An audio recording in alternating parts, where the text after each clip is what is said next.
আসসালামু আলাইকুম।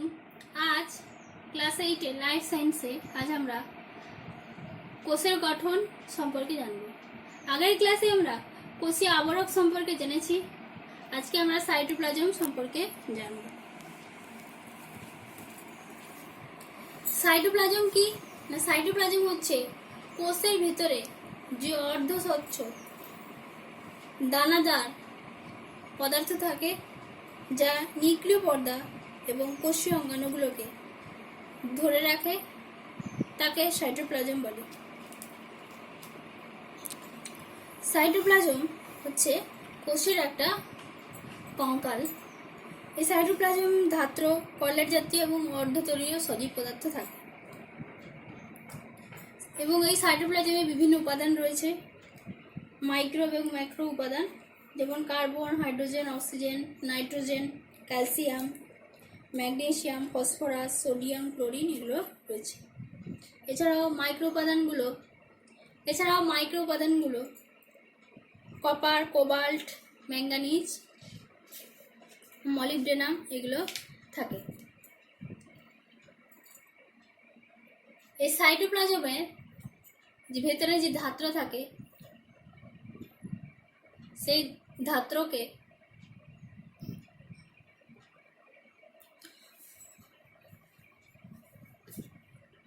এই সাইটোপ্লাজমের ভিতরে ধাত্র থাকে, একে সাইটোপ্লাজমীয় ধাত্র বলে। এছাড়াও বিভিন্ন অজৈব জৈব বর্জ্য পদার্থ থাকে। প্রাণীদের ক্ষেত্রে এই বর্জ্য পদার্থকে বলা হয় মেটাপ্লাস্টিক এবং উদ্ভিদের ক্ষেত্রে এই বর্জ্য পদার্থ বলা হয় এরোব্লাস্টিক বর্জ্য পদার্থ। এই সাইটোপ্লাজমের কাজ হচ্ছে কোষীয় অঙ্গাণুগুলোকে ধরে রাখা এবং কোষীয় অঙ্গাণুগুলি ধাত্র হিসেবে কাজ করা। এছাড়াও কোষের বিভিন্ন জৈবনিক ক্রিয়াগুলোকে সাইটোপ্লাজমে সাধিত হয়। এরপর আমরা জানব নিউক্লিয়াস সম্পর্কে।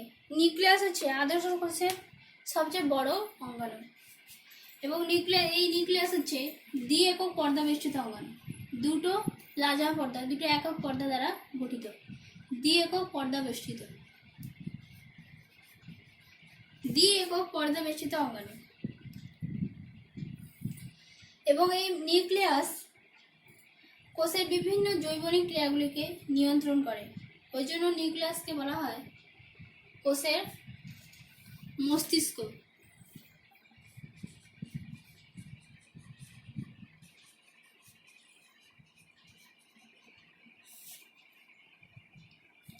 এই নিউক্লিয়াসের নামকরণ করেন বিজ্ঞানী রবার্ট ব্রাউন।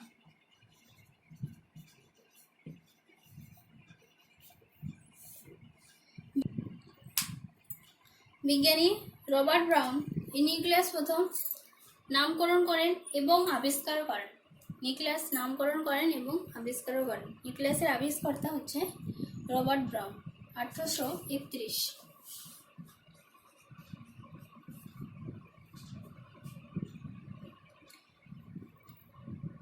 নিউক্লিয়াস হচ্ছে গোলাকার। নিউক্লিয়াসের যে সংজ্ঞায় বলা হয় যে গোলাকার দ্বি-একক পর্দাবেষ্টিত অঙ্গাণু যা নিউক্লিয় পর্দা, নিউক্লিওলাস, নিউক্লিওপ্লাজম এবং নিউক্লিওরস দ্বারা গঠিত, সেই অঙ্গাণুকে বলা হয় নিউক্লিয়াস। এবার নিউক্লিয়াসের বিভিন্ন অঙ্গাণু সম্পর্কে, তার ভাগগুলো সম্পর্কে আমরা জানব। এই নিউক্লিয় পর্দা বা নিউক্লিয়ার মেমব্রেন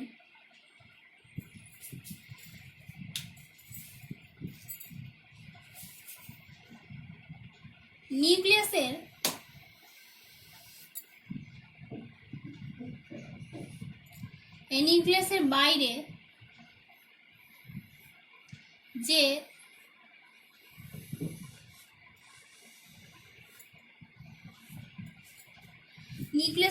অর্থাৎ নিউক্লিয়াসকে বেষ্টন করে যে দুটি একক পর্দা দ্বারা গঠিত এবং যার লাইপোপ্রোটিন নির্মিত, তাকে নিউক্লিয় পর্দা বলে।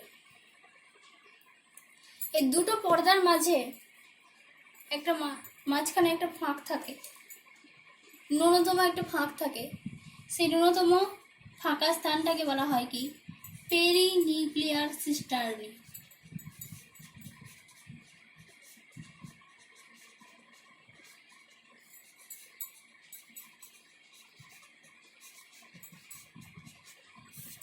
মাঝখানে যে ফাঁকা স্থান থাকে তাকে বলা হয় পেরিনিউক্লিয়ার সিস্টার্নি।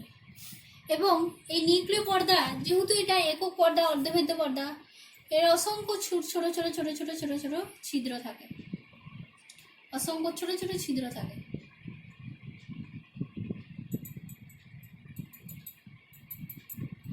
এরকম অসংখ্য ছোট ছোট ছিদ্র থাকে। এই ছিদ্রকে বলা হয় নিউক্লিয় পোর বা নিউক্লিয় ছিদ্র। এই ছিদ্রগুলোকে বলা হয় নিউক্লিয় পোর বা নিউক্লিয় ছিদ্র। এবং এই নিউক্লিয় পর্দা নিউক্লিয়াসের নির্দিষ্ট আকৃতি প্রদান করে। এই নিউক্লিয়াসের বাইরে, এই নিউক্লিয় পর্দার বাইরে এরকম দানাদার অংশ আমরা দেখতে পাই। এই নিউক্লিয় পর্দার বাইরে আমরা দানাদার অংশগুলো দেখতে পাই। এই দানাদার অংশগুলোকে বলা হয় রাইবোজোম। এই রাইবোজোম কি করে? নিউক্লিয় পর্দা গঠনে এই রাইবোজোম কি করে নিউক্লিয় পর্দা গঠনে সাহায্য করে। এছাড়া নিউক্লিয় পর্দার বাইরে এন্ডোপ্লাজমিক রেটিকুলামও থাকে, যা নিউক্লিয় পর্দা সৃষ্টিতে সাহায্য করে। এই নিউক্লিয় পর্দার কাজ কি? এই নিউক্লিয় পর্দার কাজ হচ্ছে নিউক্লিয়াসের যে ভেতরের যে অঙ্গাণুগুলোকে সেগুলোকে রক্ষা করা এবং জল, খনিজ লবণ এগুলো আদান প্রদানে সাহায্য করা।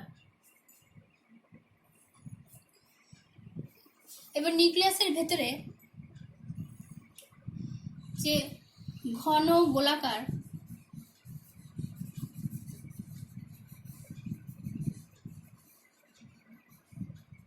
নিউক্লিয়াসের ভিতরে যে ঘন গোলাকার অংশ আমরা দেখতে পাই, যে মধ্যস্থ ঘন গোলাকার অংশ বিশেষকে বলা হয় নিউক্লিওলাস।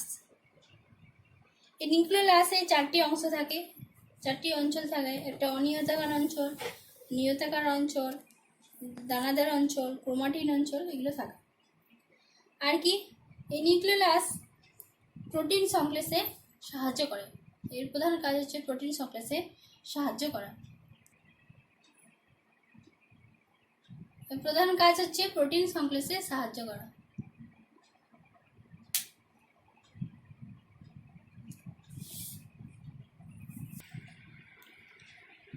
নিউক্লিয় পর্দা এবং নিউক্লিওলাসের ভেতরে অন্তর্বর্তী স্থানে যে অর্ধস্বচ্ছ দানাদার তরল পদার্থ, কলেডীয় পদার্থ থাকে, তাকে বলা হয় নিউক্লিওপ্লাজম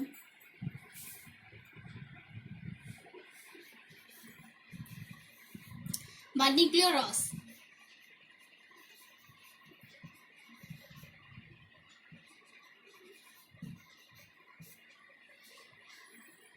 বা একে ক্যারিওলিম্ফ বলা হয়। ক্যারিয়ন অর্থাৎ নিউক্লিয়াসকে ক্যারিয়ন বলে এবং নিউক্লিয় রসকে বলা হয় ক্যারিওলিম্ফ। এই নিউক্লিয় রসের ভিতরে ক্রোমাটিন জালিকাগুলো ভাসমান অবস্থা থাকে। ক্রোমাটিন জালিকা এবং ক্রোমাটিন জালিকাগুলো ভাসমান অবস্থা থাকে। আর কি না, নিউক্লিওপ্লাজমে বিভিন্ন উপাদান থাকে, আরএনএ, ডিএনএ, হিস্টোন প্রোটিন, বিভিন্ন রকমের হিস্টোন প্রোটিন, নানা রকমের খনিজ পদার্থ যেমন সোডিয়াম, ক্যালসিয়াম, পটাশিয়াম, ম্যাঙ্গানিজ ইত্যাদি। এছাড়াও থাকে মাইটোকন্ড্রিয়াল ডিএনএ এবং আদ্র বিশ্লেষক উৎসেচকগুলোও থাকে। এই নিউক্লিওপ্লাজমে আদ্র বিশ্লেষক উৎসেচক থাকে, জৈবনিক ক্রিয়াকলাপে সাহায্য করে। এরপর নিউক্লিয়াসের ভেতরে যে জালকাকার অংশগুলো আমরা দেখতে পাচ্ছি, সেই জালকাকার অংশগুলোকে বলা হয় নিউক্লিয় জালিকা। অর্থাৎ নিউক্লিওপ্লাজমে এই নিউক্লিয় রসের উপরে যে পেঁচানো সূত্রাকার যে অংশগুলো দেখতে পাওয়া যায়, সেই পেঁচানো সূত্রাকার ক্রোমাটিন জালিকাগুলোকে বলা হয় নিউক্লিয় জালিকা বা এদের ক্রোমাটিন সূত্রও বলে। এই ক্রোমাটিন সূত্রগুলো ডিএনএ, আরএনএ, প্রোটিন দ্বারা গঠিত এবং এরা কখনো এই ক্রোমাটিন সূত্রগুলো কখনো গভীরভাবে পেঁচানো থাকে, আবার কখনো হালকাভাবে পেঁচানো থাকে। এই নিউক্লিয়াসের কাজ কি? নিউক্লিয়াসের কাজ হচ্ছে বিভিন্ন বিপাক ক্রিয়াগুলোকে নিয়ন্ত্রণ করা, মানে কোষের সমস্ত জৈবনিক ক্রিয়াগুলোকে নিয়ন্ত্রণ করা। যেমন আমাদের মস্তিষ্ক আমাদের পুরো দেহটাকে নিয়ন্ত্রণ করে, সেরকম নিউক্লিয়াস পুরো কোষটাকে নিয়ন্ত্রণ করে। ওই জন্য নিউক্লিয়াসকে কোষের মস্তিষ্ক বলে। এবং নিউক্লিয়াসের ভেতরে জেনেটিক পদার্থ অর্থাৎ ডিএনএ থাকে। এই ডিএনএ থাকার জন্য কোষ থেকে কোষে, জীব থেকে জীবে বংশগত বৈশিষ্ট্যগুলোকে বহন করে। আর কি, নিউক্লিয়াসে আরএনএ থাকে এবং প্রোটিন থাকে, ফলে প্রোটিন সংশ্লেষে বিশেষ ভূমিকা পালন করে। এবং নিউক্লিয়াস কোষ বিভাজনে গুরুত্বপূর্ণ ভূমিকা পালন করে।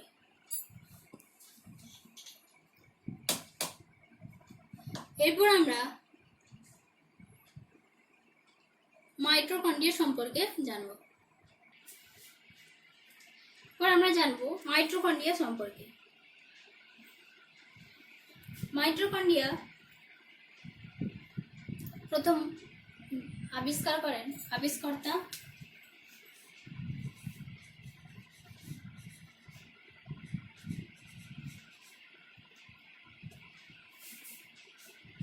বিজ্ঞানী বেন্ডা আবিষ্কার করেন এবং নামকরণ করেন বিজ্ঞানী বেন্ডা।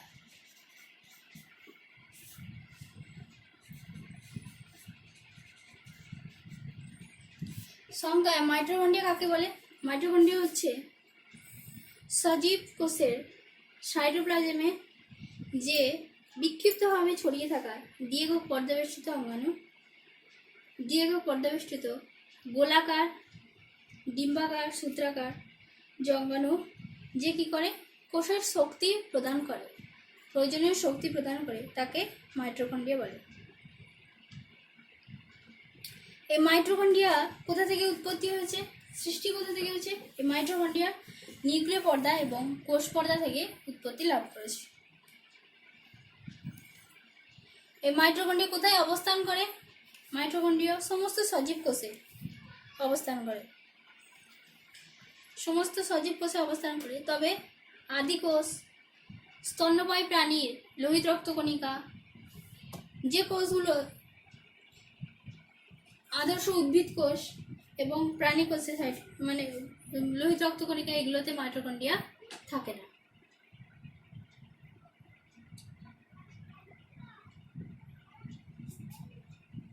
এরপর মাইটোকন্ড্রিয়া গঠন সম্পর্কে আমরা আলোচনা করব। মাইটোকন্ড্রিয়া দ্বি-একক পর্দাবেষ্টিত অর্থাৎ দুটি পর্দা দ্বারা গঠিত এবং প্রকোষ্ঠ থাকে, দুটো পর্দা দ্বারা গঠিত। ভিতরের পর্দাটাকে অন্তঃপর্দা বলা হয় এবং বাইরের পর্দাটাকে বহিঃপর্দা বলা হয়। দুটো একক পর্দা দ্বারা গঠিত। পর্দা প্রোটিন দ্বারা নির্মিত। এই দুটো পর্দার মাঝে নিউক্লিয়াসের মতো এই দুটো পর্দার মাঝে একটা ফাঁকা স্থান থাকে, ব্যবধান থাকে। সেই ফাঁকা স্থানকে বলা হয় পেরিমাইটোকন্ড্রিয়াল স্থান।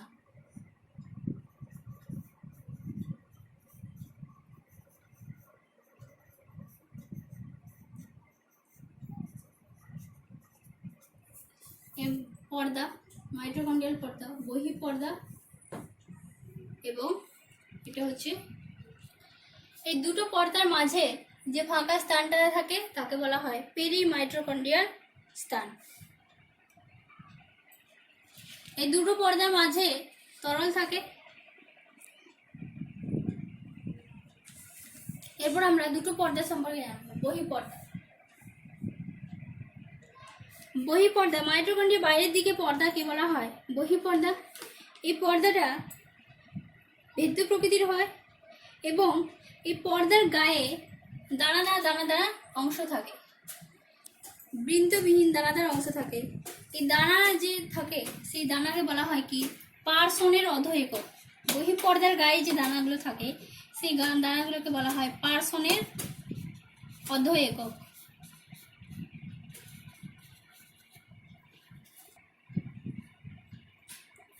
এই দানাগুলো কি হয় না লিপিড সংশ্লেষকারী।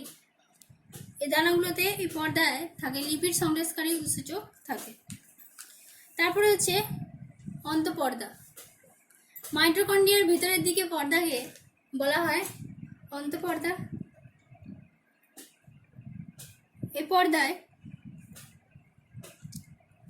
যে দানাদের অংশ থাকে, যে প্রবর্ধকের মতো আঙুলের মতো যে দানাদার অংশ থাকে, প্রবর্ধক থাকে, সেই আঙুলের মতো প্রবর্ধককে বলা হয় কি ক্রিস্টি। এবং এই ক্রিস্টিতে যে দানাগুলো থাকে সেই দানাগুলোকে বলা হয় ফার্নান্ডেজ মরানের অধ একক বা অক্সিজম দানা। এই দানাগুলো দেখতে অনেকটা টেনিস র্যাকেটের মতো হয়, বৃন্তযুক্ত টেনিস র্যাকেটের মতো। টেনিস র্যাকেটের মতো হয়। একে F1 দানাও বলে। এর মস্তিষ্কটা F1 0। টেনিস র্যাকেটের মতো হয়। একে F1 দানাও বলে। তারপরে হচ্ছে মাইটোকন্ড্রিয়ার ধাত্র। মাইটোকন্ড্রিয়ার ভিতরে যে তরল ধাত্র থাকে, অর্ধবেদ্য তরল পদার্থ থাকে, তাকে মাইটোকন্ড্রিয়াল ধাত্র বলে। এই মাইটোকন্ড্রিয়াল ধাত্রে বিভিন্ন রকমের মিনারেলস থাকে, বিভিন্ন রকমের উৎসেচক থাকে, লিপিড সংশ্লেষকারী উৎসেচক, ফ্যাট সংশ্লেষকারী, প্রোটিন সংশ্লেষকারী উৎসেচক থাকে এবং বিভিন্ন হিস্টোন নন হিস্টোন প্রোটিন থাকে এবং এমটি ডিএনএ থাকে, আরএনএ থাকে, এগুলো উপাদানগুলো থাকে। এরপর মাইটোকন্ড্রিয়ার কাজ। মাইটোকন্ড্রিয়া কি কাজ করে? মাইটোকন্ড্রিয়া কোষের শক্তি প্রদান করে এবং এই শক্তি অর্থাৎ শ্বসনে বিক্রিয়াগুলো ঘটাতে সাহায্য করে। দেহে যে বিভিন্ন রকম বিক্রিয়া রয়েছে সেই বিক্রিয়াগুলো ঘটাতে সাহায্য করে এবং কি করে না এই মাইটোকন্ড্রিয়া মাইটোকন্ড্রিয়া শক্তি যোগান দেয়, এটিপি উৎপাদন করে এবং শক্তি সঞ্চয় করে রাখে। এছাড়াও কি করে বিপাকে অংশগ্রহণ করে, লিপিডের বিপাকে অংশগ্রহণ করে এবং মাইটোকন্ড্রিয়াকে স্বনির্ভরশীল অঙ্গাণু বলা হয়। অনেক সময় মাইটোকন্ড্রিয়া যেহেতু তার নিজস্ব সে শক্তি সঞ্চয় করে রাখে, অনেক সময় নিউক্লিয়াসের নিয়ন্ত্রণ ছাড়াও সে নিজে নিয়ন্ত্রিত হতে পারে। ওই জন্য মাইটোকন্ড্রিয়াকে স্বনির্ভরশীল কোষীয় অঙ্গাণু বলা হয়। নেক্সট এরপর আমরা plastid, Golgi body, endoplasmic reticulum সম্পর্কে জানব। আজ মাইটোকন্ড্রিয়ার নিউক্লিয়াস এবং সাইটোপ্লাজম সম্পর্কে জানলাম। তোমাদের মধ্যে কারো যদি অসুবিধা থাকে, তোমাদের কারোর অসুবিধা থাকে অবশ্যই আমাকে জিজ্ঞাসা করবে, ঠিক আছে? এবং তোমরা এগুলোকে ভালো করে পড়বে।